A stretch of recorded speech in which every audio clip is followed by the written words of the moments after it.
সালটা 1946। সেদিনের direct action স্লোগানই কি আজকের খেলা হবে স্লোগান? সেদিনের বাংলার মুখ্যমন্ত্রী হোসেন সোহরাওয়ার্দী ডাক দিয়েছিলেন ডাইরেক্ট অ্যাকশনের। বহুত্বের দর্শনে বিশ্বাসী শান্তিকামী সনাতনী বাঙালি হিন্দুরা বুঝতে পারেননি ডাইরেক্ট অ্যাকশনটা কি, এর অর্থই বা কি। যেদিন বাঙালি হিন্দু বুঝল সেদিন 16ই আগস্ট। মুসলিম লীগের দাঙ্গাবাজরা বাংলার মাটিকে ভারতবর্ষ থেকে বিচ্ছিন্ন করার দাবিতে মুসলিমরা হিন্দুদের সাথে থাকবে না, তাদের আলাদা দেশ পাকিস্তান দিতে হবে, এই দাবিকে বাস্তবায়ন করতে অস্ত্রশস্ত্র নিয়ে কলকাতার রাজপথে নেমে হত্যালীলা চালাতে থাকে। রক্তস্নাত হয় কলকাতা। বীভৎস নরসংহার ও লুটতরাজ চলেছিল কয়েকদিন ব্যাপী।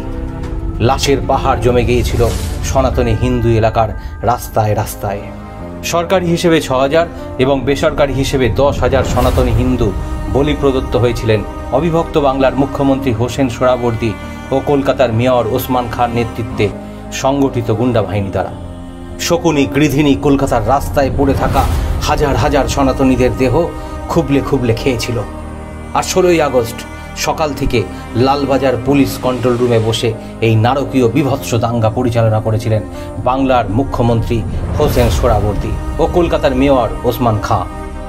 বাংলার ইতিহাসে 16ই আগস্ট কুৎসিত ও জঘন্যতম দিন রূপে চিহ্নিত হয়ে আছে।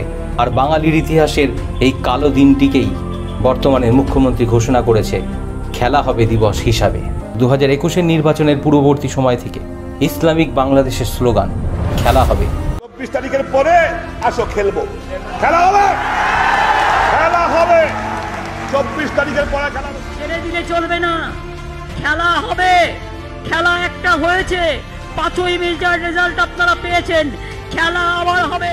বারবার উচ্চারিত হয়েছে সনাতনী হিন্দুদের জন্য রক্ষিত পশ্চিমবঙ্গের মুখ্যমন্ত্রীর গলায়। ফলস্বরূপ 2021-এর 2রা মে থেকে বেশ কয়েকদিন ধরে পশ্চিমবঙ্গের গ্রামে গ্রামে সেদিনের ডাইরেক্ট অ্যাকশনের মতো খেলা হবে স্লোগান দিয়ে জ্বালানো হয়েছে সনাতনীদের ঘর বাড়ি, জেসিবি দিয়ে গুড়িয়ে দেওয়া হয়েছে একের পর এক বাড়ি।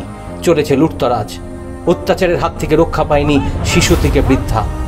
ধর্ষণ, শ্লীলতাহানি করা হয়েছে বাংলার মা বোনকে, পিটিয়ে কিংবা গাছে ঝুলিয়ে মারা হয়েছে সনাতনী মানুষগুলোকে।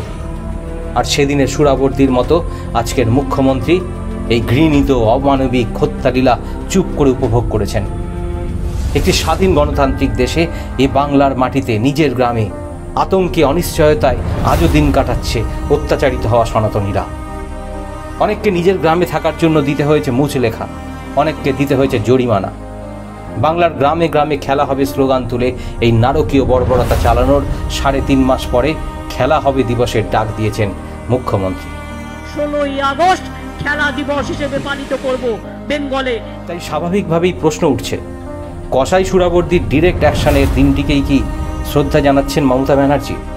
এর আগেও বাংলার কসাই সোহরাওয়ার্দীর মৃত্যুদিনে শ্রদ্ধা জানিয়েছিলেন আজকের মুখ্যমন্ত্রী। কি চাইছেন এই মুখ্যমন্ত্রী? অবশিষ্ট বাংলার মাটিকে সনাতনীদের হাত থেকে কেড়ে নিয়ে তা বিচ্ছিন্নতাবাদী জিহাদিদের হাতে তুলে দেওয়াই কি মূল উদ্দেশ্য?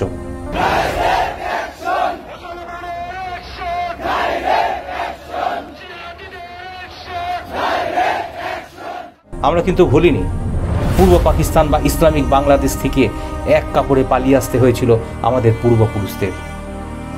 সাবধান হও বাঙালি।